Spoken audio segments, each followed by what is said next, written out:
Hello বন্ধুরা, এই যে চলে এসেছি গপুর অন্নপ্রাশনের গিফট আনবক্সিং নিয়ে।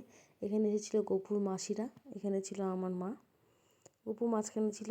এটা হচ্ছে গপুর দিদি, আমি, মা, বনি সবাই বসেছি আমরা গিফট আনবক্সিং করতে। এখানে প্রায় কিছু কিছু সব আনবক্সিং করেওছি, মানে যেগুলোর বাসনপত্র ছিল আর কি, কাঁসার থালা বাটি, সেগুলো আনবক্সিং করা হয়েছে, পাশে রাখা আছে, সেটার ভিডিও আছে, আমি ছাড়বো। এখানে রূপোর এটা ছিল কোমর পিছে, রূপোর অনেক জিনিসই পেয়েছে, পুরো মালা, ব্রেসলেট, হাতের বাজু।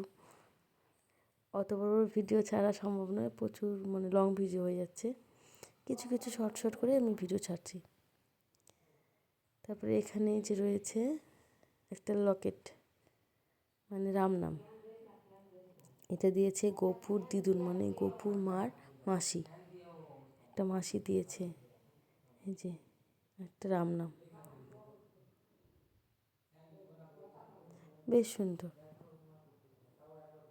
ওটা দেখাচ্ছি সবাইকে, এবার আমি তোমাদেরকেও দেখাচ্ছি, সামনে তো আমার সামনে অনেক বসে আছে অনেকে, তাদেরকেও দেখাচ্ছি, সবাই মিলে দেখছিলাম ওখানে বসে।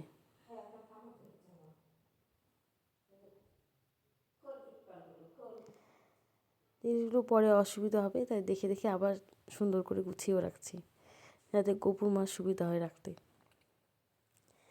এখানেও একটা ছিল লকেট, এটাও একটা রামনাম। এটা হচ্ছে আমার মেয়েরা যেখানে নাচ শেখে, সেই নাচের টিচারকে বা পুরো টিমকে ইনভাইট করা হয়েছিল, তারা সবাই মিলে এসে এই লকেটটা দিয়েছে, এই রামনামটা দিয়েছে। সুন্দর, খুব সুন্দর একটা রামনাম দিয়েছে।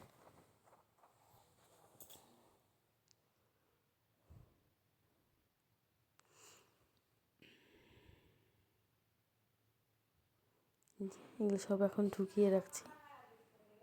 প্রচুর গিফট, ঘর তো পুরো গিফটে ভরে গেছে।